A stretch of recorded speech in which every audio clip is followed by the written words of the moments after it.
So thank you everybody for being here tonight to celebrate 15 years and to hear our three readers tonight. I'm really excited about it, and it's great to have all of you here. So a little bit about the press. So in 15 years, we have grown an awful lot, and it's been just really, really wonderful. We're still here, and that I really am celebrating. Most presses don't last 5 years, so we're very grateful.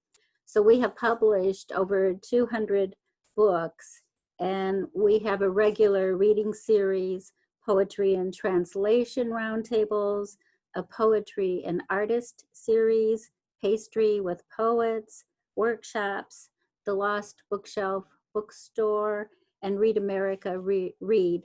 And for the last 7.5 years, we've been located in the Armory, and we really love it there, and we hope it opens soon for us. Tonight, all the readers that are reading have numerous books, publications out. I'm not going to read bios tonight, but I will say a few words about each reader. So our first reader tonight is Lawrence Kessenich. And he is a poet, fiction writer, and playwright, essayist, writes reviews. He's like a jack of all trades. He's the author of 4 books of poetry, and he is co-manager of Ibbotson Street. So I give you Lawrence. Thank you, Gloria. It's really an honor to be part of this. As you're all aware, it is absolutely amazing that a press has lasted that long, and is a real tribute to Gloria's dedication and perseverance. So I'm really thrilled to be part of this. Under the current circumstances, I thought it would be nice to read poems that are either inspirational or amusing, because I think we need both inspiration and amusement desperately right now. So those are the themes that I decided to go with tonight. The first poem I'm going to read is called Middle-Aged Spring. After weeks of dripping wet blanket clouds, spring lights up. Blue skies that won't quit, flowers opening suddenly like children bursting through doors.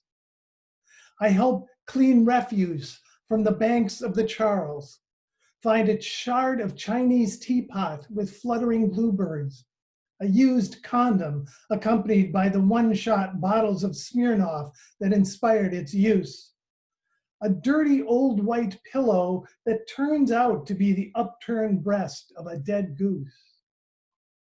Later, my wife and I slide out the sun porch windows, remove winter's grime, invite the sun back in.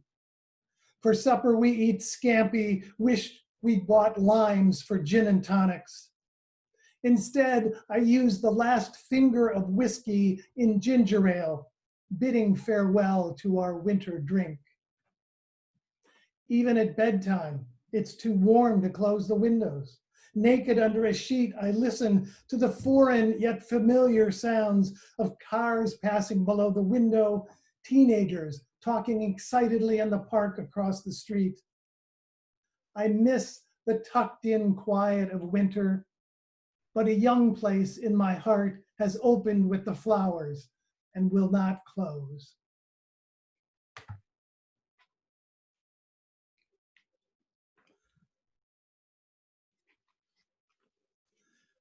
This next poem was inspired by, I read somewhere, I can't remember now, it's either 2 or 3 babies were born at the Woodstock concert.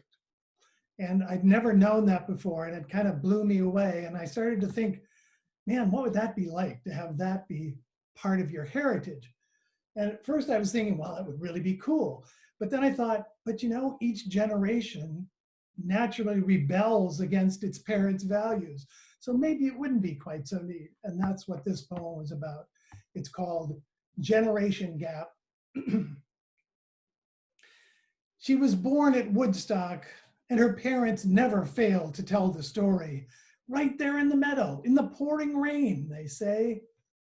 The years have added thunder, lightning, and a Santa Claus-like hippie handing out cigarette-sized joints to celebrate. She never tells anyone. It does nothing for her credibility. She told a college boyfriend once, a musician who would have sucked the blood from her veins to get closer to the 60s. As her parents might say, it freaked her out. They still live in a cabin in Vermont. Their compost heap, outhouse, and scruffy goats embarrass her even when she's alone. And if she brings a friend along, her parents inevitably play the Woodstock album and haul out their dog-eared photographs in which they see rain-drenched, tie-dyed people celebrating freedom, love, and joy.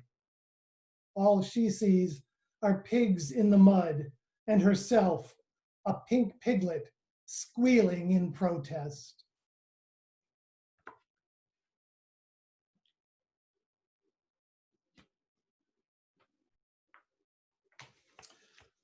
This is a poem. I actually won a poetry prize, International Poetry Prize in Ireland. And it was one of the more thrilling experiences of my life. And in fact, this object you see above me here is a walking stick. It's the branch of an ash tree from the area in Ireland where this festival took place, where I won this prize. And there was a very nice monetary prize for this too, but this is really one of my favorite things because it is literally a piece of Ireland that I got to bring home. And the poem that I wrote for this, that won this prize, was written in response. I have the woman who cuts my hair is an Italian immigrant, and she loves telling stories about growing up in Italy. And so this poem was inspired by one of what she told me, this story she told me, or about this place that she would go. The poem is called Angelus, and it's for Mena. In Campania, at her grandfather's farm, fieldstone house secure as a castle, she sleeps high beneath the eaves, she sleeps beneath the high eaves, underhung with swallows' nests like pots of clay. She walks the vineyards with him, too small to see over the vines, her eyes full of leaves, fat grapes, and overhead the bellies and wings of birds about their business. She longs to see the birds, to be the birds. He lifts her high to look into their nests, at perfect oval eggs, at hatchlings, scrawny, pink, and vulnerable. When he arises to work the fields, barking dogs wake her. She listens to the newborn swallows just outside her shutters, crying for their breakfast with the dawn. From her bed, she stares up at the vaulted ceiling, at the painted angel flying around the light fixture, naked save the loincloth rippling across his muscular thighs. His wings are white as a swallow's belly, and from a basket on his arm, he strews flowers across a faux sky, each growing brighter as the sun outside rises higher. Finally, she throws off the covers, pulls the shutters open. Sunlight, like 100 chandeliers, bathes the angel in glory and herself in joy.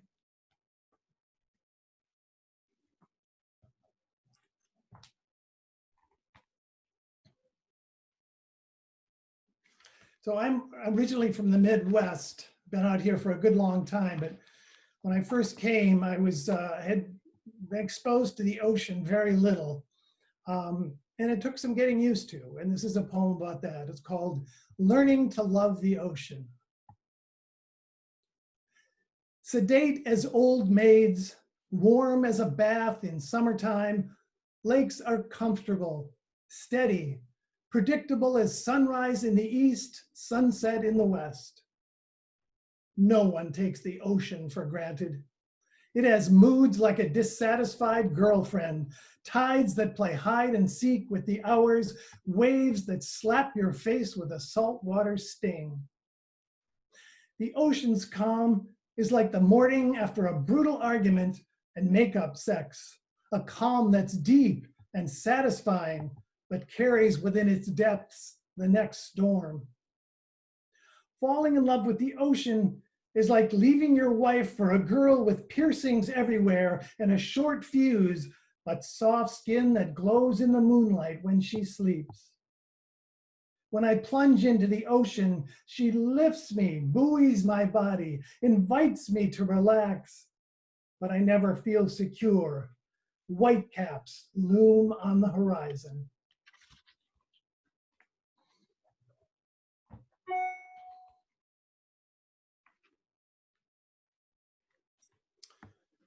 When I was in college, I took a course in existentialism, and with my consciousness where it was at that time, it totally depressed me. Later in life, I sort of was thinking back to that and thinking how much more sort of full and fulfilling and less anxious my life was, I suppose. And this poem is basically a sort of a celebration of that.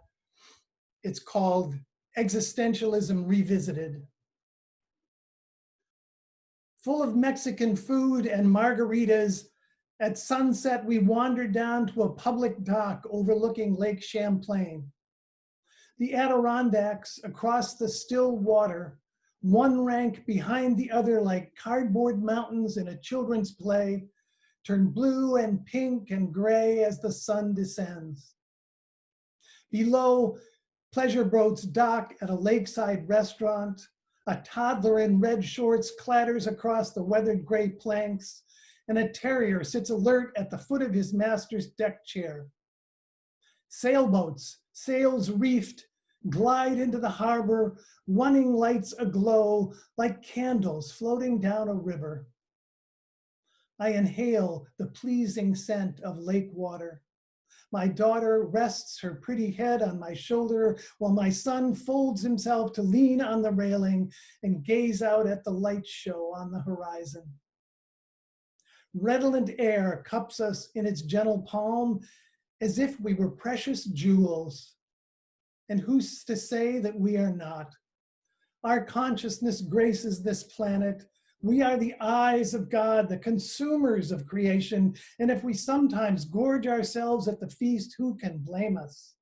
The eyes see, the ears hear, the fingers touch, the nose smells, the tongue tastes. Most importantly, the heart feels, welling up like a late summer watermelon, pink, ripe, fat with the sweet juice of existence.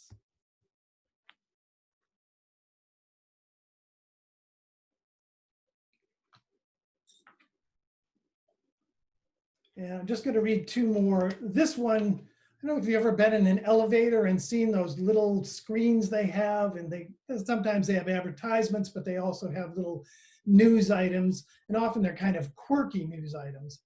And the epigraph of this poem is this item that I saw on one of those screens, so I'll read that first. An Oregon woman was arrested for misusing 911 when she called and asked for the cutest cop I've ever seen to return to her house. The poem is called Emergency Call.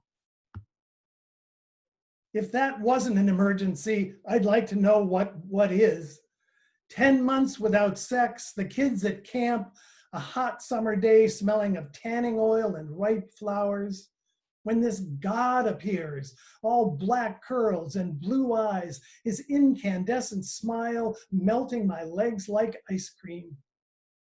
There really was an intruder poking around in the backyard, but my God found nothing disturbed except me mooning at him like a lovesick cow.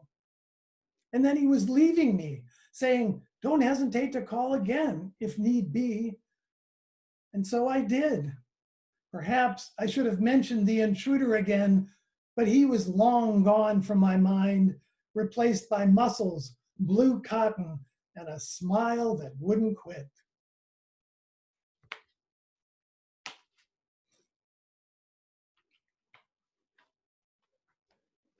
So the last one I want to read is, let's say, I think this has one of my favorite messages of one of my poems, and I think it's a kind of message we need now, and it's my parting wish for all of you at the end.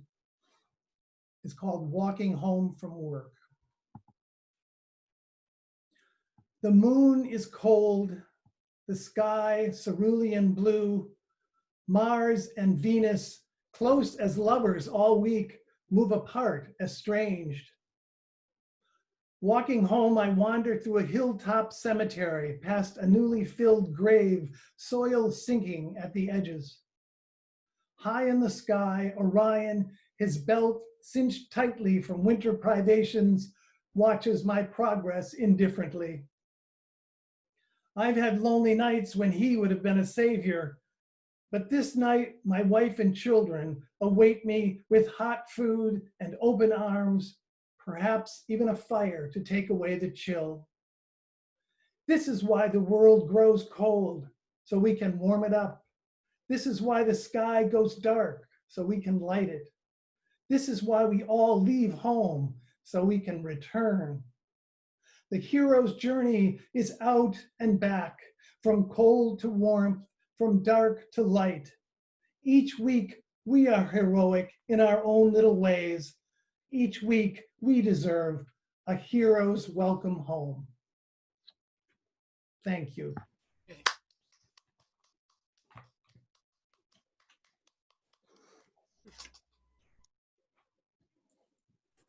Thank you, Lawrence. Our next reader is Dorothy Nelson. She is a poet and social justice activist. She edits The Inner Voice and The Outer World, writings from Cape Ann Veterans Workshops. And I give you Dorothy. Hold on.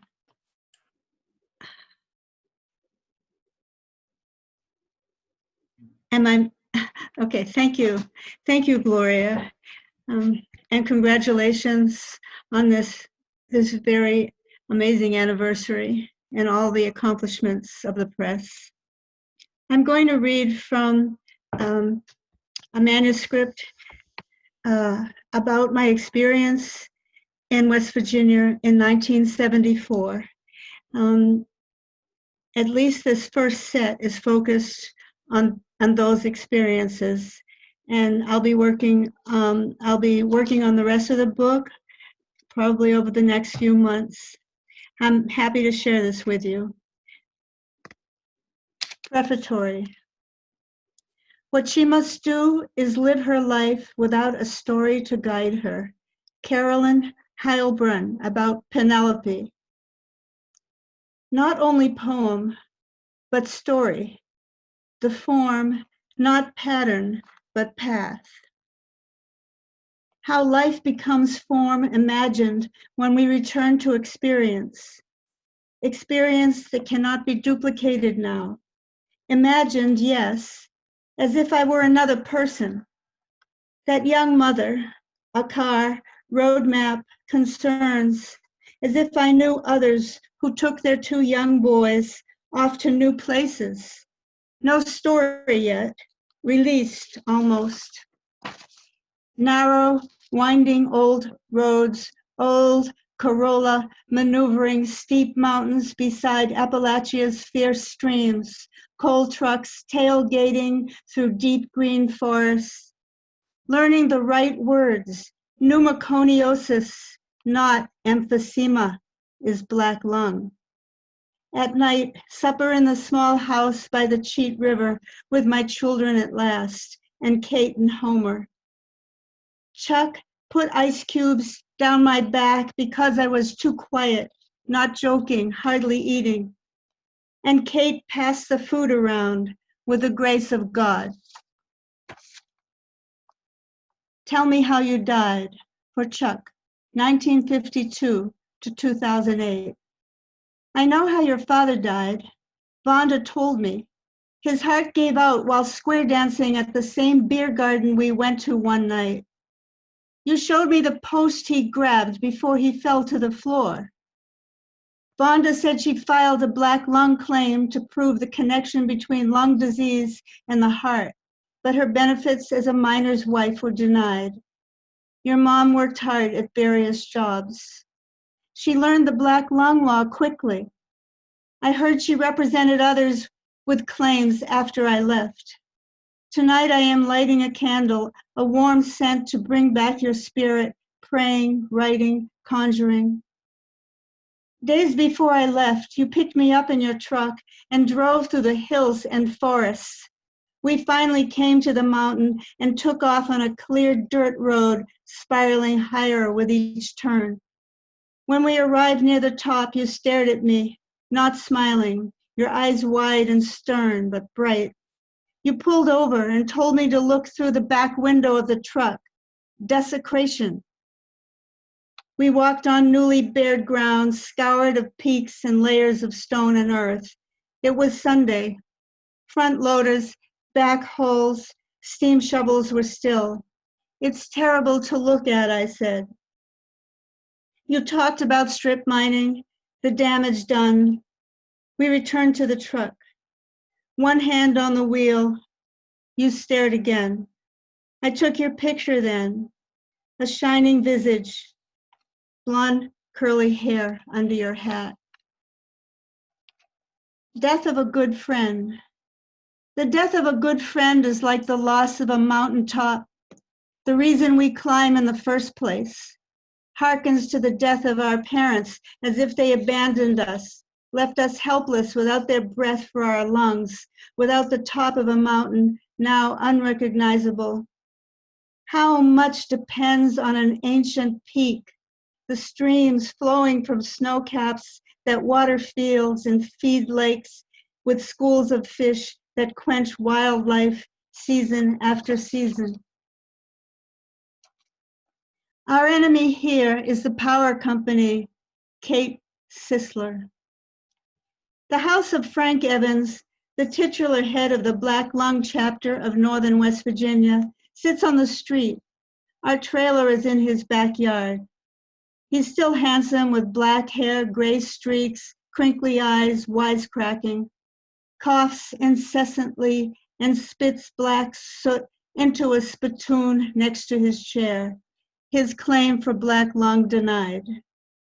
I drive from the trailer behind Frank's place with my young boys sitting in back, down the road by the Cheat River to drop off Joshua and Raphael, with Kate, then back to the trailer to work all day. We'll check miners' records in Preston County and beyond. On the way, the road opens to high plateaus and low pale green meadows beside the mountains. My sons threw stones into the brook behind the trailer. Kate cooks everything grandson Chuck brings to her: tomatoes, cukes, peaches, green beans for canning. No basement in this small house on the slope of a large hill across from the swiftly moving river. Chuck brings sealed glass jars down to Vonda's house to store in the cool cellar on shelves. William and Mary farm in Kingwood. It's tough, William said, working the mines and keeping the farm. He worked third shift for years, driving 1 hour each way. Supper with Kate, Homer, Chuck, Rosie, Josh, Rafe, anyone else who was hungry and visits.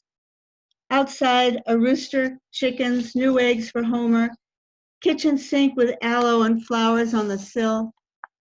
Platters of food on the table, spaghetti from yesterday, white bread made from scratch, homemade berry jam, northern pink beans soaked and boiled, raw greens and sliced tomatoes, canned pickles, bowl of chicken wings, sometimes the meat from local game like possum. Our enemy here is the power company, Kate tells us. She raised 16 children here, 4 were her own. For lunch, she serves cooked brains to Homer on warm bread. Water from the spigot boiled on the stove to wash dishes, water boiled to rinse them. We dry the dishes and put them in the cabinet where dishware is stowed, including styrofoam cups behind glass doors.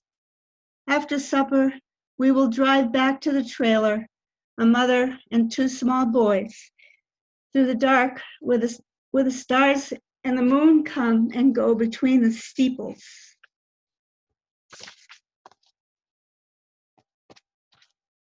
Homeland. On the porch with Homer.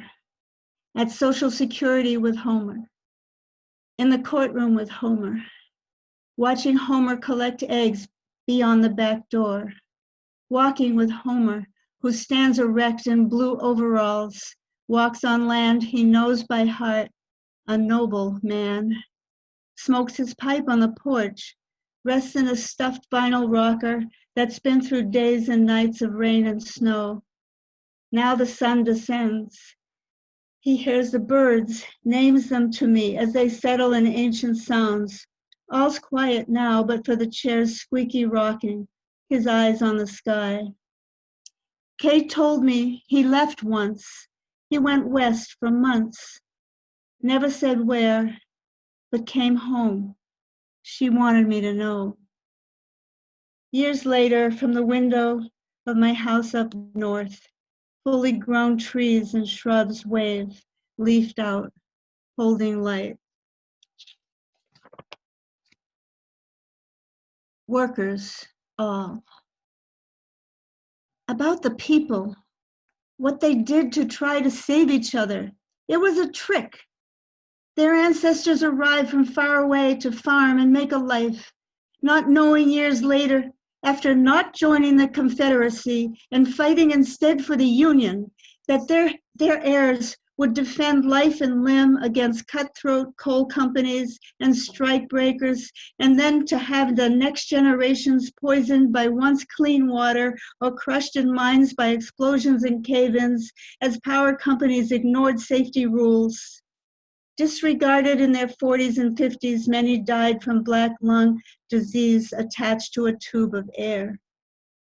This was an exceptional country, steaming ahead with coal, digging the only steady work in West Virginia, where governments sold their souls to power companies who bribed officials to keep other jobs out of the state.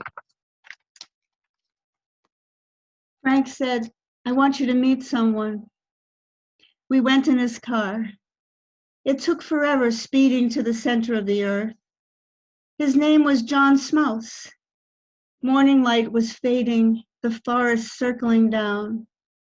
They came to a hollow, turned into a dirt road, parked near a wood cabin. Ducks waddled near the doorway. John Smouse and his wife were sitting on wooden boxes, no chairs, no furniture. A small man, balding and sick. He told how they denied him black lung money. I took notes. We visited. Riding back, Frank said they lived on buckwheat pancakes. Can't grow anything down there. The return trip took longer, going uphill.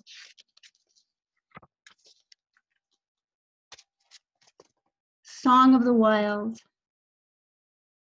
So unencumbered, so lively, so free from After the Dance by Edwidge Danica. Fiddlers sawing with abandon and a caller hollering in the wilderness in the shrills and screech of sinuous winds. Dancing and reeling as fast as I can, I am grabbed and tossed around one powerful arm to another. Together, no escape from flailing, stomping, and twirling in one square room with a bar and post to lean on. This county's carnival, minus coal bosses and politicians. No muddied water here, just release like rapids in the cheat. Fiddles in Vonda's place lean against the wall. She said, "Someone shows us, tells us how to swang and soar." I danced on a dark summer night, old music, fingers flying, cross-tuning, distant bagpipe. This is the last poem for this reading. Kingwood, West Virginia. I could have died here, not from the cold or heat. In winter, there's dead trees to burn. In summer, the Cheat River. Perhaps I would have died laughing, or crying, or dancing, or falling off a tractor while making a sharp turn up a hill. I could have died of heartbreak for all the losses, cave-ins, blow-ups, black lung, murders, mine wars, drugs, medical malpractice, or no practice at all, bulldozers, unregulated logging, inequity, or from heartbreak, leaving behind the road trips, the rally in Harlan County, victories in court, the beer garden, the music, the picnics, supper, the mountains, rivers, woodlands, the people. I bow my head to gravestone, know how much it takes to save one's life, know how much it takes to save a loved one's life, to stretch it out far beyond what the docs thought was possible, not to believe the computer data, the diagnosis, the prognosis, not to leave the bedside that your loved one should live no matter what, not to leave, to stand tall and straight and still with life in your hands, breathing, swearing you could keep standing like that with life in both hands. I wrap my arms around the gravestones, trees, remnants of history, and can do this, wrap my head around these, because the mountains here originated 450 million years ago and dare us to tear them down. Thank you for listening. Thank you.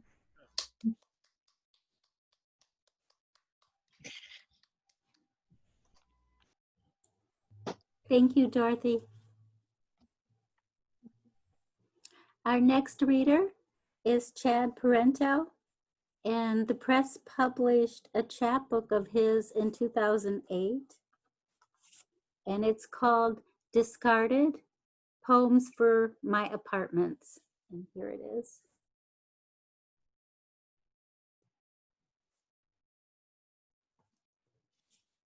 Chad also runs the Stone Soup Reading Series and is associate editor of Oddball Magazine. And I give you Chad. Thank you.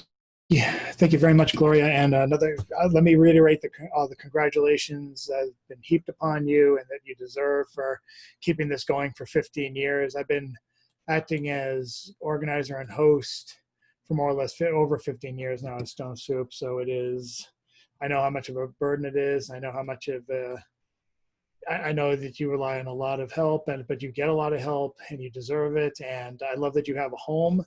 And that's kind of what my book is all about. When I wrote this, I was dealing with losing one apartment and moving into another after so many years. I was living in South Boston, where I am right now, and was beginning a move to Jamaica Plain, where I stayed for about a decade until I came back to South Boston. And now it's kind of fitting reading this book now because I am on the cusp of perhaps buying a house. So it's been very interesting to look at this book and revisit my roommate days. Currently, my only roommate I have is my girlfriend, so I'm very thankful for that. And when this was first published, I thought the title "Discarded" was going to be about. I was clearing out stuff from old roommates who had left under very suspicious circumstances. So I thought I was going to just write poems about particular items. But then I took a class from Tom Daly, who I'm sure many of you are familiar with, and that helped bring the book into focus, particularly with the poem that actually starts the book. This is called Moving In. The furniture was left behind by the last roommate, who took it from the one before him. The bed now leaves its own notches on the backs of everyone who slept in it alone. No one lingers in the living room. The pictures of old roommates no one bothered to throw out warp on the refrigerator to follow you from the kitchen to their former favorite resting spot. To cut them up would only increase their numbers, make a hive of forgotten faces. Wind can catcall through the holes in your door, made by the girl who tried to install security measures against Al-Qaeda, the FBI, her former employer, and finally her roommates when none of them came. At night, stolen youth taps the roof above you, a malnourished animal left behind by the expelled priest who spent whole evenings up there calling his high school students, bragging how the collar he never surrendered could get him in anywhere. If all goes as it has so far, you'll lie awake with a need to hold anything. That's what made the other girl bring in the internet, the bright, useless tables, inviting gentlemen callers, her hands in their pockets, hopeful to find a breathing tube to escape even the thought of drowning. On the other hand, you might move on much faster than we ever could.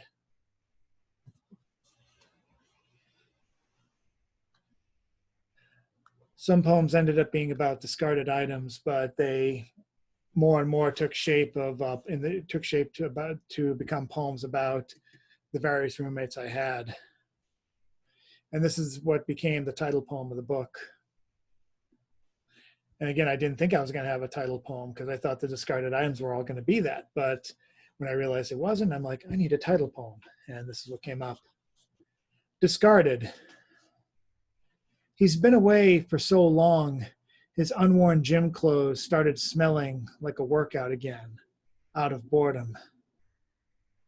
With the locks changed for reasons unrelated to him, all he could do is leave an envelope and a note asking for the mail that's been coming here since he's left, putting barely enough postage to cover the first week's worth.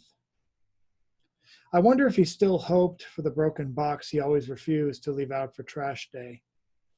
Before the purge that his absence allowed, I opened it, found a top layer of divorce, stopped when I saw the torn cards from his former second family. I discovered that on top of watching Goodwill Hunting in his room until he passed out in front of vodka bottles of ever-declining price, he would will the glass inside his picture frames to split between himself and ex-wife, but never well enough, always losing something else he needed. By the time this book was done,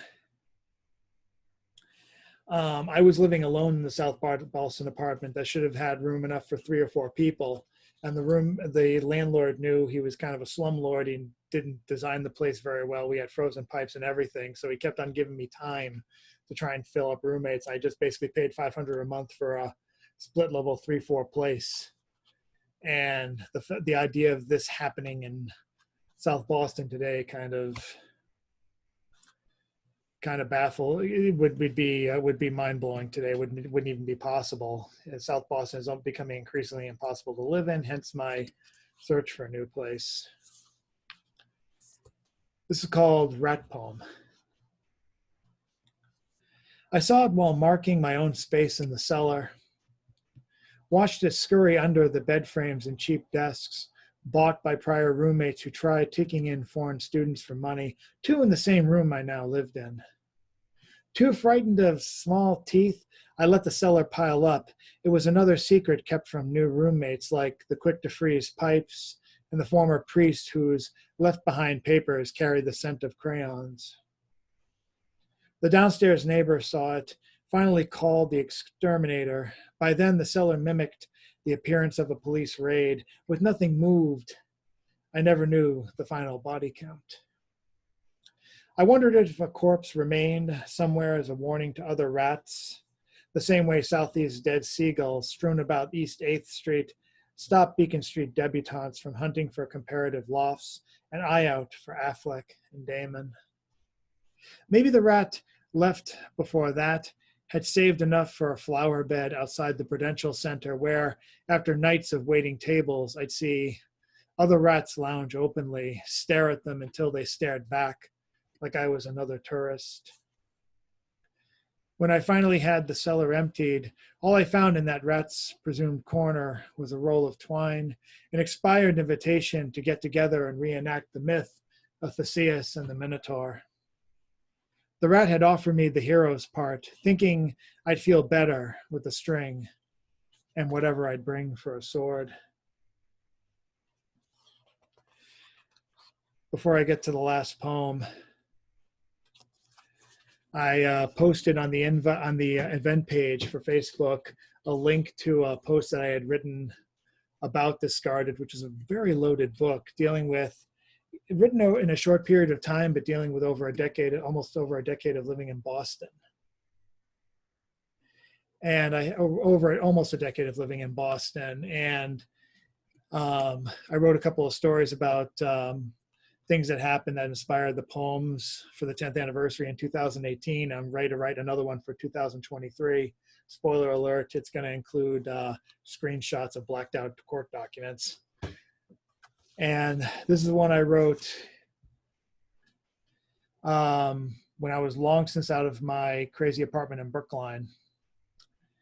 I wrote this, I believe when I was still in South Boston, but getting ready to make the move to Jamaica Plain. That was for what I call the penultimate roommate. On your new living space.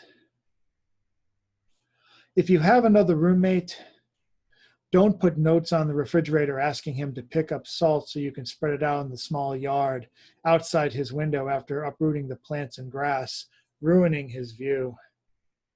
Don't replace the chore wheel with a table saw blade and ask him to rotate it on an hourly basis until you can complain about mopping up his blood. At some point, leave your bed. Step over your date, who you've convinced to sleep on the rug for your protection. While it's still dark, go back to our old apartment. Completely empty now.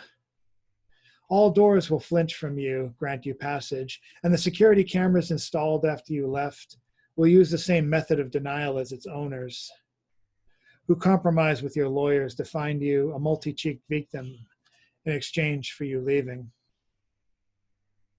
Walk until you reach M's old room with its walls immune to the reach of even your powerful ears, though they could discern whether pens were signing heating bills or writing to parents for help. Sit down in the room while you're smelling the air to determine whether her boyfriend was married or not. You can use your finger, trace your name in the floating dust, mark your greatest victory. In this living space turned memorial, it's like the cow if the cow marked work ethic instead of body count. There was no death here, but not from lack of want, as you created and went through enemies quicker than America. Here peace will be found as shockingly as diamonds in used diapers, and only by you. And then you'll go back to your new, redundant battleground. Leave your share of the rent for the year and retire away. Thank you very much.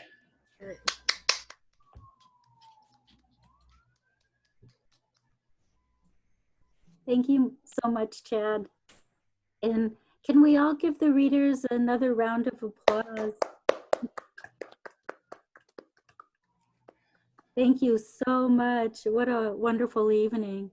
And tomorrow we have Hilary Salick, Linda Conte, and Mary Buchinger reading at 7 p.m. So I hope you will join us. And thank you so much for coming tonight to help celebrate and hear the readers. So that's it for tonight. And thank you so much. Thank you. Thank you. Thanks a lot. Thank you, Gloria. Thanks, everyone. Congratulations again, Gloria. Thank you. Thank you. Thank you, Gloria. Thank you so much. Thank Thank you, you. Gloria. Thank Thanks to you. all of the poets. Good to hear the other readers. Thanks to the readers, the poets.